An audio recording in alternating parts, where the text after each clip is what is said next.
누가복음 2장 8절로 14절까지 말씀이고요. 신약성서 89페이지에 있는 말씀입니다.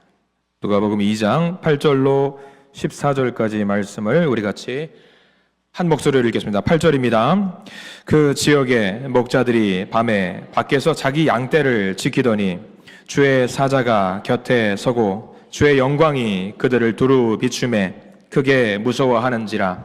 천사가 이르되 무서워하지 말라. 보라, 내가 온 백성에게 미칠 큰 기쁨의 좋은 소식을 너희에게 전하노라. 오늘 다윗의 동네에 너희를 위하여 구주가 나셨으니 곧 그리스도 주시니라. 너희가 가서 강보에 쌓여 구유에 뉘어 있는 아기를 보리니 이것이 너희에게 표적이니라 하더니 호련히 수많은 천군이 그 천사와 함께 하나님을 찬송하여 이르되 지극히 높은 곳에서는 하나님께 영광이요 땅에서는 하나님이 기뻐하신 사람들 중에 평화로다 하니라. 아멘. 오늘 이 말씀 가운데 하나님의 은혜가 있기를 간절히 기도하고 소망합니다. 오늘 말씀은요, 예수님이 오신 곳이란 제목으로 좀 말씀을 좀 나누어 보려고 합니다. 미국의 보스턴에 가면은요, 서머빌이라는 동네가 있어요. 성탄절에 가까이 오면은 그 도시에는 그 시청 앞에 말구유, 아기 예수님의 모양을 예쁘게 장식을 해 놓는다라고 합니다. 예수님께서 오셨던 그 말구유 모양을 그대로 재현해서 어떤 말들도 있고, 구유도 있고, 말구유도 있고, 성모 마리아 모습도 하고, 요셉의 모습도 하고, 아기 예수님의 모습을 만들어 놓고 사람들이 오고 가면서 볼 수 있게 만들어 놓는다고 합니다. 나름 특색이 있어가지고 많은 사람들이 그 장소를 굉장히 좋아했다고 합니다. 어느 날 장식을 예쁘게 해놨는데 자고 일어났더니 큰 사건이 하나 터졌습니다. 뭐냐면 다음날 아침 그 장식 모형에 예수님 모형만 싹 없어진 겁니다. 다 그대로 있는데 예수님, 아기 예수님의 모형만 없어졌던 것이지요. 사람들이 놀랐다고 합니다. 야, 이거 어떻게 하면 좋을까? 조바심을 내기 시작을 했어요. 그래서 그 당국, 그 마을에 살고 있는 모든 당국, 방송을 통해서 사람들에게 알리기 시작했다라고 합니다. 누군가 예수 그리스도의 그 모형을, 인형을 가지고 간 사람이 있으면 그 자리에 다시 돌려놓아 주시기 바랍니다. 모든 시민들이 애타게 찾고 있습니다. 예수님의 모형만 빼고는 다 있어요. 마리아도 그대로 있고요, 요셉도, 양들도, 모든 모습들, 그 배경, 그 모습 그대로 있습니다. 근데 예수님의 모형만, 아기 예수님의 모형만 없어진 거지요. 이 사건 하나로 그 도시 전체가 난리가 났어요. 왜냐하면 간단합니다. 성탄절이 눈앞인데, 코앞인데 누가 빠졌습니까? 예수님만 빠진 겁니다. 예수님이 빠졌어요. 근데 그 모습을, 그 이야기를 책으로 보면서 그 생각을 했습니다. 요즘 우리의 성탄절을 기다리는 대림절의 모습이 마치 그것과 같은 모습인 것 같다라는 생각이 들어요. 오늘은 11월 30날 마지막 날입니다. 내일부터는 12월이 시작이 되지요. 12월 하면은 많은 분들이 성탄절을 생각을 하고는 합니다. 우리 교회도 어제 교회 성도님들 많이 모이셔서 성탄 조명 장식을 좀 했습니다. 예전의 성탄 조명 장식과 비교해서 한번 생각을 해 보셨으면 좋겠어요. 예전의 교회의 성탄 조명 장식은 어땠습니까? 굉장히 화려했어요. 찬란했습니다. 누가 봐도 야, 저기서 잔치가 이루어지는구나, 축제가 벌어지는구나 생각을 하고는 했습니다. 근데 요즘은 어떤 줄 아세요? 그렇게 화려하게 장식을 해놓으면 무슨 문제가 생길까요? 민원이 들어갑니다. 심지어 교회 십자가 불만 켜도 민원이 들어가요. 아, 나 저 십자가 때문에, 불빛 때문에 잠을 이룰 수가 없다라고 구청에 민원을 넣고는 한다라고 해요. 이 시기는 분명히 우리가 축제의 분위기를 내야 합니다. 기쁨의 분위기를 내야 하는데 정작 이 시기에 그런 기분을 낼 수 없다라고 하는 것이 정말 안타까운 현실인 것 같습니다. 여러분들 주변에 어디 시장이라든가 어디 도심 한복판에 지나가면 여러분들 캐롤송 노래 들리세요? 안 들려요. 왜 안 들리는지 아세요? 그렇죠. 지적재산권이 있어가지고 저작권에 걸려요. 이거는 경험담이에요. 제 아는 목사님 경험담이에요. 그래도 교회가 축제의 분위기를 내야 되는 거 아니겠냐. 12월 달에 맞춰가지고 교회 앞에 크게도 아니에요. 작은 스피커에다가 분위기를 내려고 캐롤송을 좀 틀었다라고 합니다. 월, 화, 수, 목, 금, 토 이렇게 쉬지 않고 계속 반복해서 캐롤송을 틀었다라고 합니다. 다음 주에 내용 증명이 왔다라고 그래요. 내용 증명 서류를 열어보니까, 왜냐하면 교회에서 이 노래는 지적재산권이 있기 때문에 사용료를 지불해야 된다라는 이유로 사용료에 대한 어떤 비용 청구가 들어온 거예요. 굉장히 비싸요. 엄청 비쌉니다. 큰 돈을 지불해야 됩니다. 대림절을 시작하면서 우리도 그래요. 이런 노래도 흥겹게 듣고 우리의 마음도 기뻐해야 되고 좋아해야 됩니다. 가끔 저도 그런 생각이 들어요. 예배당에 들어오시는 분들을 위해서 그래도 우리가 교회가 예배드리는 공간이다라는 의미로 노래를 조금 틀어놔요. 가끔 쫄깃쫄깃합니다. 노래를 틀 때 이 노래를 우리 성도님들이 녹음해가지고 어디 가서 뭐 하는 거 아닐까? 그러면 안 되는 건데, 우리가 기쁜 마음을 내고자 그런 노래를 좀 틀고는 하거든요. 대림절이 그런 시기예요. 사실 우리 마음이 들떠야 돼요. 굉장히 행복해야 되고 즐거운 마음으로 이 시기를 보내야 합니다. 아무리 우리가 경제적으로 상황이 어렵고 여건이 어렵다라고 할지라도, 저는 우리 대림절을 보내는 우리 모든 믿음의 성도님들 그 마음속에 주님이 주시는 기쁨이 넘치시기를 간절히 축원합니다. 기쁨의 절기가 돼야 됩니다. 자, 그러면 한번 이렇게 다시 한번 우리 옆에 있는 성도들과 인사했으면 좋겠어요. 저를 따라서 하시기 바랍니다. 옆에 있는 분들 손을 잡으시고요, 따라서 하세요. 미리 크리스마스. 미리 크리스마스. 당연히 우리가 메리 크리스마스 인사해야 되겠지만 미리 크리스마스 해야 됩니다. 한 달 동안 하셔야 됩니다. 미리 크리스마스 하세요. 얼마나 즐거운 절기인지 모르겠습니다. 자, 퀴즈를 내보겠습니다. 성탄절의 주인은 누굴까요? 당연하죠. 당연합니다. 우리 예수 그리스도께서 성탄절의 주인공이십니다. 심지어는요, 교회를 다니지 않는 사람들도 성탄절의 주인공이 누군지는 알아요. 교회 다니지 않은 사람도 예수 그리스도께서 성탄절의 주인공이라는 것을 알고 있어요. 정말 기뻐해야죠. 근데 요즘 세상을 보면은요, 이 서머빌 마을, 말씀의 서두에서 드렸던 것처럼 예수님께서 쏙 빠져있는 성탄절을 우리가 보내는 것은 아닌가 생각이 들 때가 있습니다. 예수님은요, 성탄절의 주인공이십니다.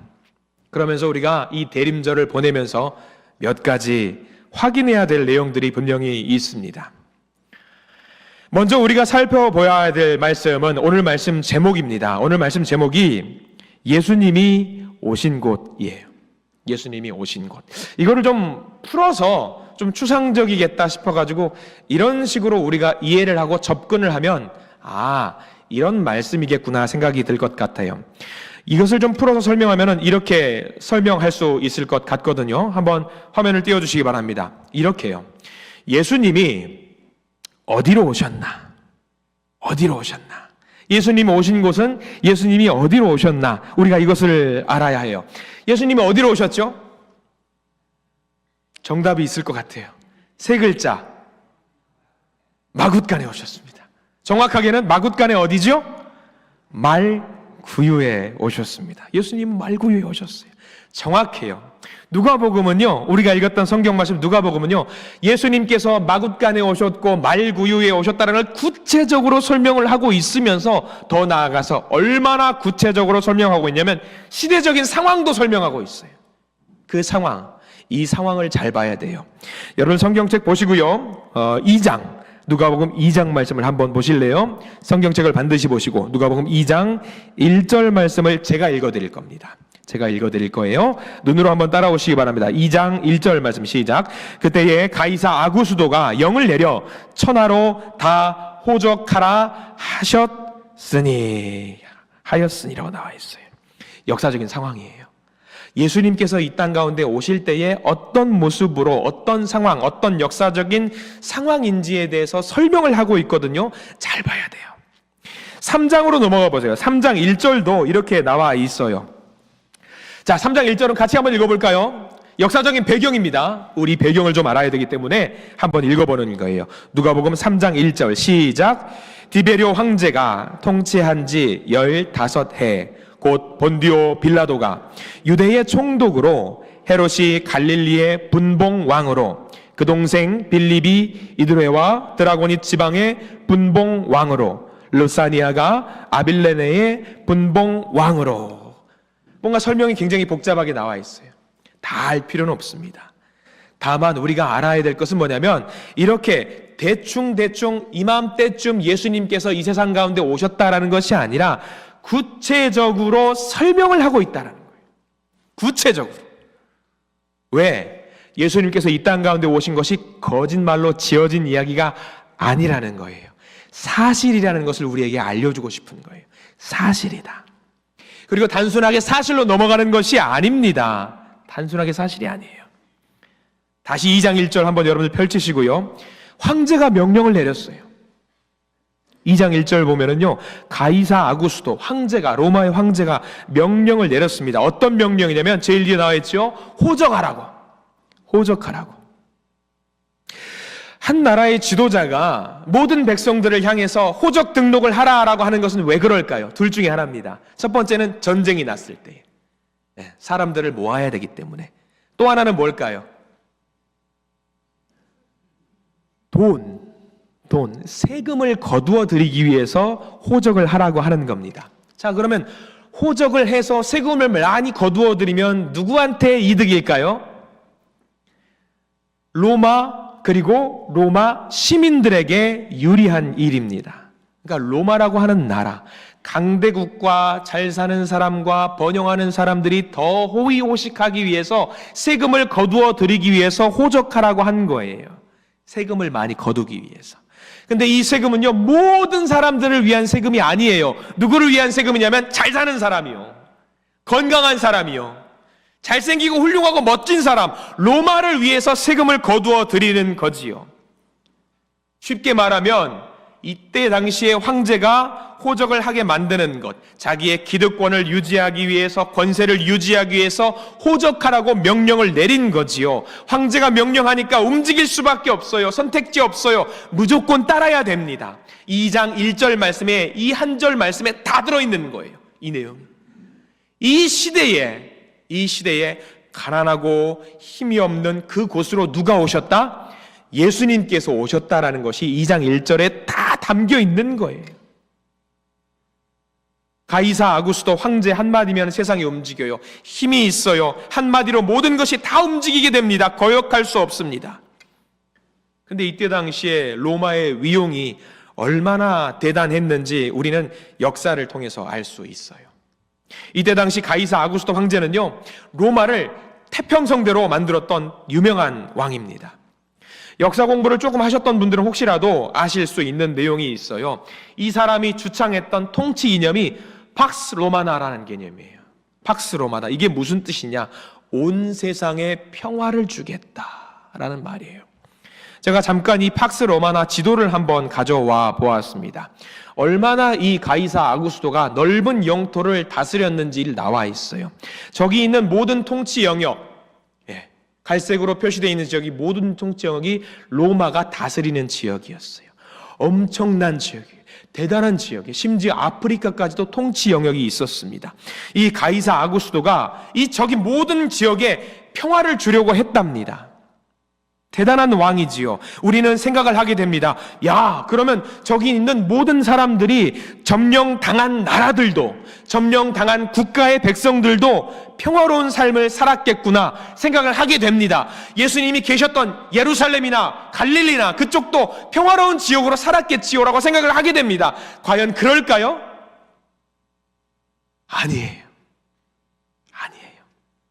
그 성경으로 한번 들어가 보는데, 이 가이사 아구스도가 저렇게 대단한 통치를 했고 모든 사람이 평화를 누렸으면 좋겠다라고 했는데 그것을 누리지 못했던 사람들의 이야기가 기록이 되어 있어요. 여러분들 성경 말씀으로 가보겠습니다. 누가복음 2장 6절 말씀과 7절 말씀을 같이 한번 읽어보려고 합니다.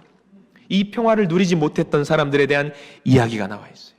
자, 먼저 2장 6절 읽겠습니다. 시작. 거기 있을 그때에 해산할 날이 차서, 7절입니다. 첫 아들을 낳아 강보로 싸서 구유에 뉘었으니 이는 여관에 있을 곳이 없음이러라. 로마 제국은 엄청났지요.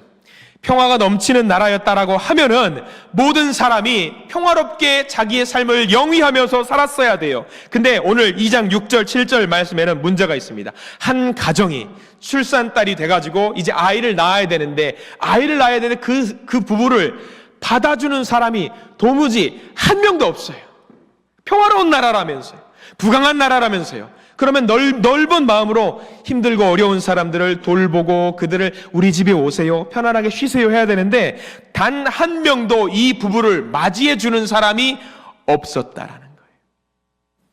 이 세상이 과연 평화로운 나라라고 할 수 있을까요? 없어요. 척박한 세상이라는 것을 말합니다. 이기적인 세상이었다라는 것을 말합니다. 분명히 2장 이 황제는 평화를 준다라고 이야기를 했어요. 근데 이 사람이 통치하는 곳에는 평화가 없었어요. 평화를 외쳤지만 평화가 없었습니다.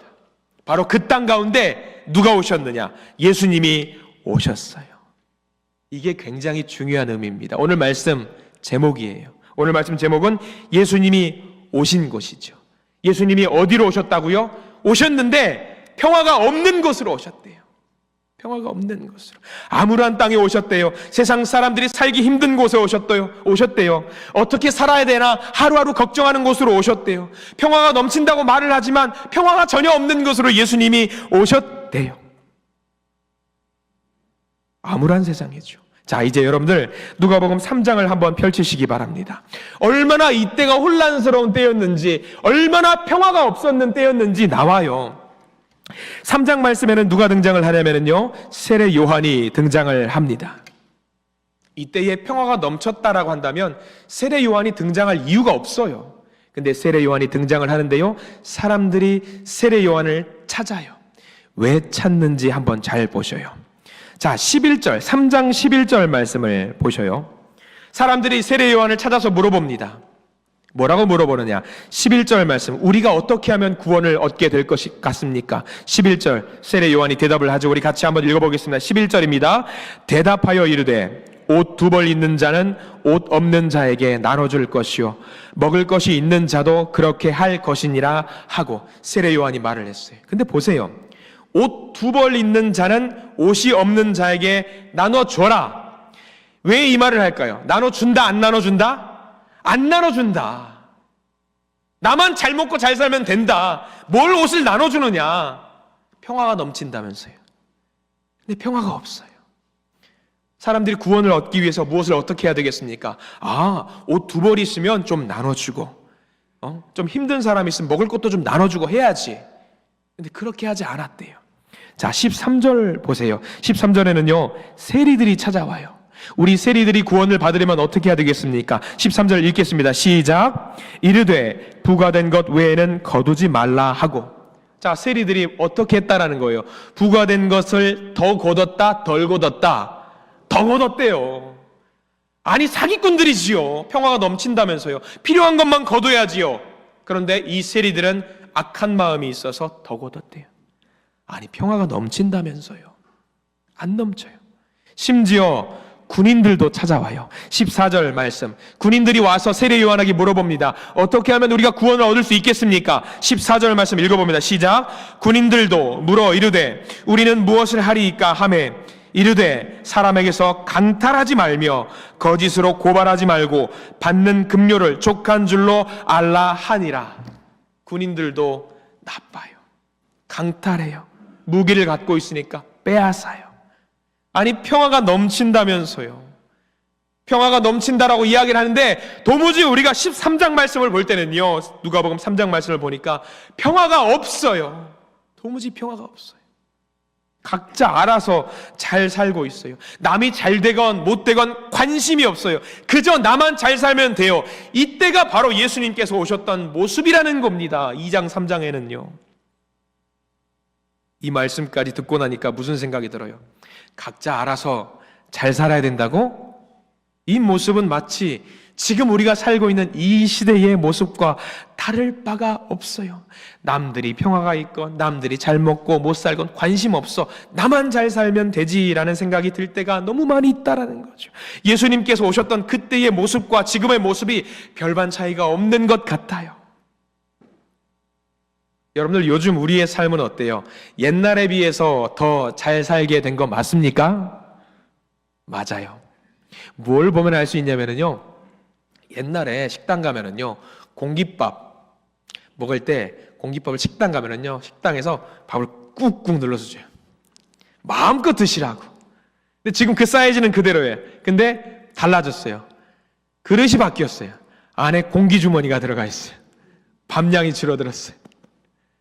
아니, 잘 살게 되었으면서 윤택하게 되었으면 거기다가 그냥 위에다 꾹꾹 눌러가지고 더 풍성하게 해줘야 되는데 더 인색해졌다라는 것이 우리 주변에 보고 있으면 느끼는 바거든요. 2000년 전이나 지금이나 별반 차이가 없습니다. 옛날에 비해서 평화는 어때요? 지금 더 평화롭지요. 더 많이 평화롭지요. 근데 우리 이 세상이 어때요? 평화로운 건 맞는데 과연 내 마음속에 그 평화가 넘치는가? 한번 생각해 볼 필요가 있는 것 같다라는 거죠. 우리가 핵심 질문을 놓치면 안 됩니다. 이 질문, 예수님이 어디로 오셨나? 예수님께서 어디로 오셨나? 바로 이 세상으로 오셨대요. 평화가 없는 것 같은 이 세상으로 오셨대요. 세상 속에서 힘겨워하고 아파하고 두려워하는 사람들에게 오셨대요. 이 땅에 오셨대요. 더 구체적으로 누구에게 오셨냐? 자, 2장 14절 말씀 보겠습니다. 구체적으로 누구에게 오셨는지 나와 있어요. 우리가 읽었던 본문입니다. 누가복음 2장 14절, 누구에게 오셨나? 2장 14절 읽습니다. 시작. 지극히 높은 곳에서는 하나님께 영광이요, 땅에서는 하나님이 기뻐하신 사람들 중에 평화로다 하니라. 자, 여기 밑줄 그어야 될 부분이 있어요. 땅에서는 하나님이 기뻐하신 사람들 중에 평화로다. 땅에서는 하나님이 기뻐하신 사람들 중에 평화로다. 주님이 이 땅에 오신 이유가 나와 있어요. 왜? 하나님이 기뻐하신 사람들에게 무엇을 주기 위해서? 평화를 주기 위해서 오셨대요.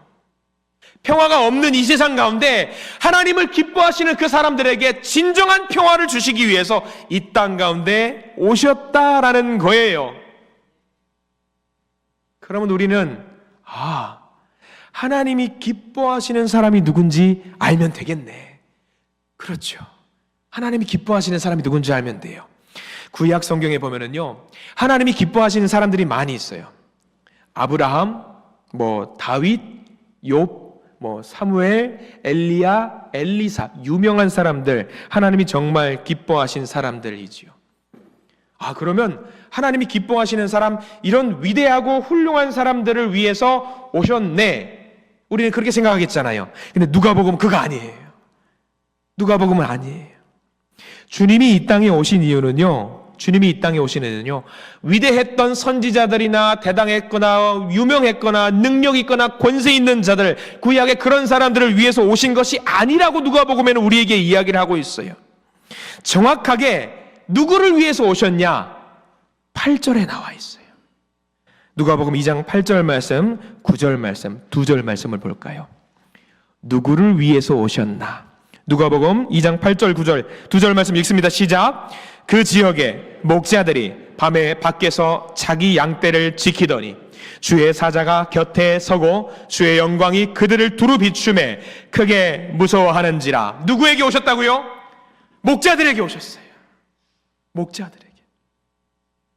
여러분, 목자 하면은 제일 먼저 떠오르는 사람이 누구예요? 여러분들 혹시?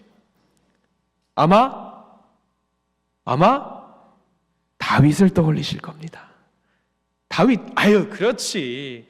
하나님이 이 땅 가운데 오셨으면 다윗 정도는 돼야지. 다윗 정도는 돼야지 하나님이 기뻐하시는 사람으로 평화를 주기 위해 오셨지. 여러분들, 그러면 다윗과 비교해서 나에게 우리 하나님이 오실 것이라는 확신이 드는 분들 계세요? 다윗과 비교해 보세요. 한 분도 없을 거예요. 근데 여러분들 잘 보셔야 돼요. 목자들을 여러분들 잘 아십시오. 목자 좋은 직업일까요? 안 좋은 직업일까요? 목자는 어때요? 그 당시에 가장 천대받는 직업 중에 하나였어요. 천대받고 책망받고 사람들이 목자들 보고 사기꾼이라고 그래요. 왜? 보세요. 양들을 데리고 광야로 나갑니다. 양들을 먹이기 위해서. 들로 갑니다. 풀 찾아갑니다. 물 찾아갑니다. 그렇게 몇 달을 며칠을 돌아다닙니다. 이들의 삶이 어떨까요? 이들 종교적으로 예배를 드릴 수 있을까요? 없을까요? 못 드려요. 이 사람들 어떻게 드려요? 양들 돌보고 있어야죠. 성전에서 예배 못 드려요. 말씀과 거리가 먼 사람들이에요.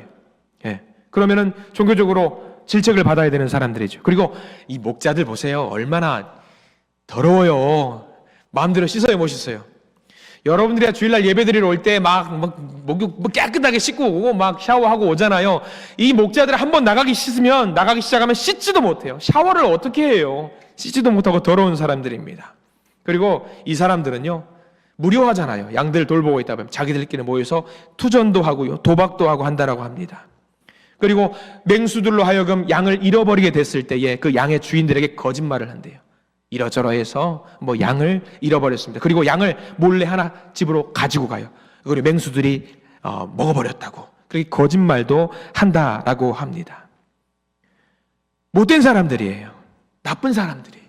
근데 우리는 다윗을 생각하죠. 근데 사실 실제로 생각하면 다윗을 생각하면 안 되고 사기꾼의 모습을 우리는 목자를 통해서 알 수 있는 거예요. 근데 보세요. 예수님께서 누구에게 오셨다고요?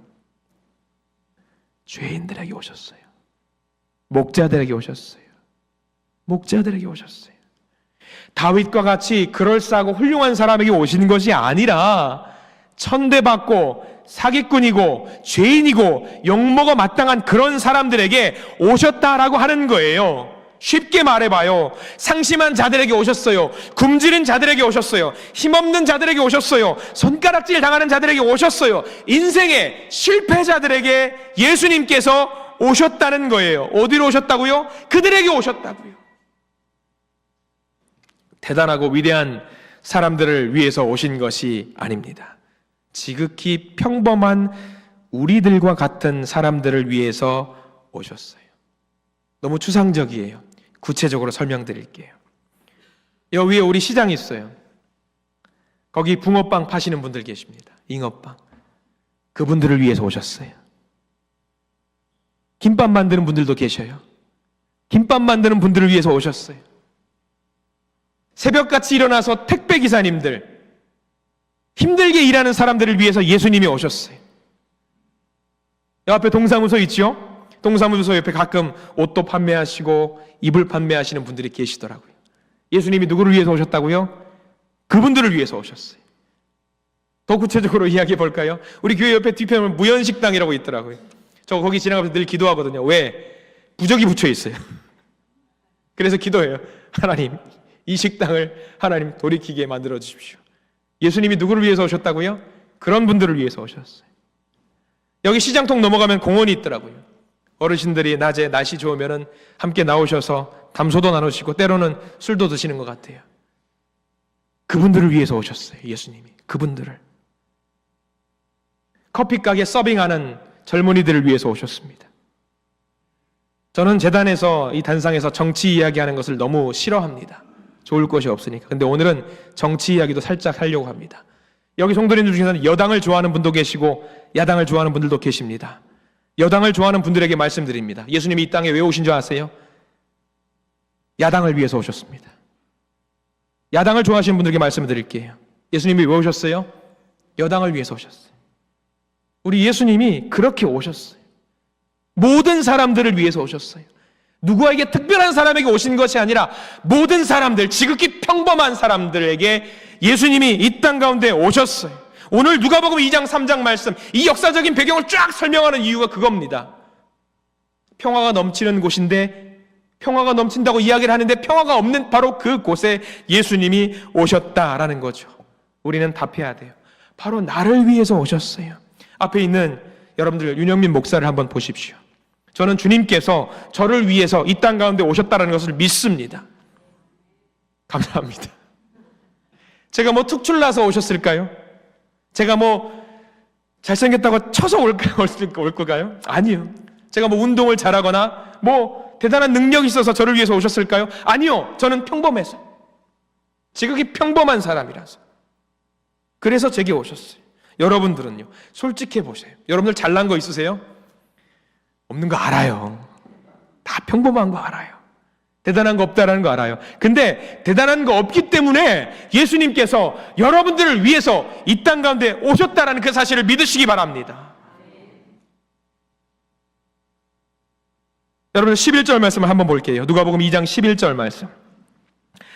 주님께서 오셨다라는 말씀을 부연 설명해 주고 있는 내용이에요. 11절 함께 읽습니다. 시작. 오늘 다윗의 동네에 너희를 위하여 구주가 나셨으니 곧 그리스도 주시니라. 아멘.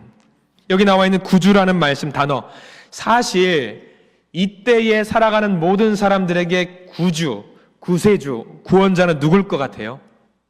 사실 누굴 것 같아요? 황제예요. 황제. 2장 1절 말씀에 나와 있는 황제가 구주예요. 가이사 아구스도 이 사람이 구주입니다. 근데 이 사람이 평화를 줬어요, 못 줬어요? 못 줬어요.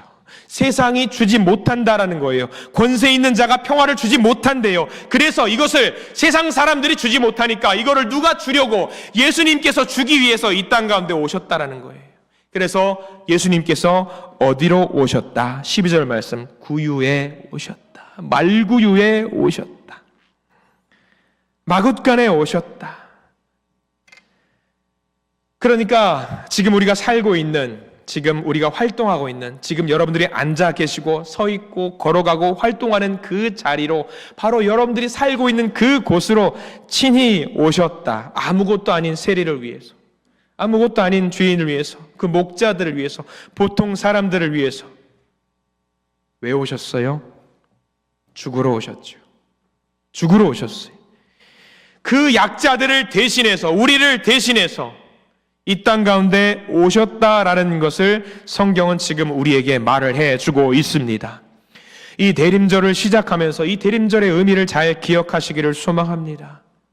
예수님이 나를 구원하시기 위해 말구유에 오셨다라는 말은요, 다른 말로 하면은요, 예수님께서 온몸을 찢겨가면서 내어놓으면서 우리를 위해서 이 땅 가운데 오신 사건이라는 것을 말합니다. 우리는 대림절에 그것을 알고 이 시기를 보내야 합니다. 평화가 넘쳤다는데 마리아가 아이를 낳는데 누구도 여관방 하나를 내주지 않아요. 바로 그곳으로 예수님이 오셨습니다. 여러분들의 마음속은 어떻습니까? 우리 예수님에게 방 한 칸 내주실 공간이 있으시겠지요. 우리가 주님께서 방 좀 있습니까? 라고 우리에게 물어보실 때에 아유 방 없어요 라고 퍽퍽하게 하면 안 되는 거 아니겠습니까? 우리들에게 오신 예수님을 기억해 보십시오. 날 위해 오셨습니다. 마굿간으로 오셨고요. 나에게 시선을 맞추기 위해서 굳이 여기까지 오셨어요. 명절 때 한번 그런 어르신들 교회에서 만난 적이 있어요. 증조 할아버지셨어요. 증조 할아버지. 근데 그 교회에 증손자가 교회를 다녀요. 에이 꼬마죠. 근데 증조 할아버지께서 예배를 끝마치고 같이 식당으로 증손자를 손 붙잡고 나갑니다. 근데 그 증조 할아버지께서 그 아이하고 대화를 하기 위해서 어떻게 몸을 취하는지가 굉장히 인상적이었어요. 허리를 제대로 펴지 못하시는 그 어르신이었는데, 집사님이셨는데, 그 증손자가 할아버지라고 뭐라고 말을 해요. 할아버지 막 하니까 그 이야기를 들으려고 잘 안 들리니까 그 증조 할아버지가 어떻게 하셨어요? 몸을 굽혀서 자리를 앉으시는데, 자세를 굽히는데 세상에 힘든 소리는 다 내시더라고요. 아이고 하면서 이렇게 허리를 굽면서 뭐라고 하면서 들으시더라고요. 그 힘든 몸을 굽혀가면서 그렇게 귀를 쫑긋 세우시는 거예요. 예쁘니까, 사랑스러우니까. 근데 우리 주님은 어떠세요? 굳이 이 땅 가운데 우리 가운데 오실 필요가 없는 분이시잖아요. 근데 그분이 저 위에서 우리를 위해서 이 땅에 내려오셨어요. 내려오실 필요가 없는데 왜? 우리하고 시선을 맞추시려고. 여러분 대림절은요 다른 거 떠오르시면 안 돼요. 하늘나라에 하나님 나라에 계신 분이 이 땅 가운데 오셨어요. 연약한 나를 위해서. 이 대림절 하나님이 나를 얼마나 사랑하시는지 그것을 놓치지 않는 소중한 은혜의 시간이 되시기를 간절히 축원합니다. 우리를 사랑하시고 우리를 구원하셔서 이 땅 가운데 오신 마국간의 주님, 더 많이 우리 주님을 생각하시고 사랑하시는 믿음의 우리 한신 공동체 되시기를 간절히 축원합니다. 기도하겠습니다.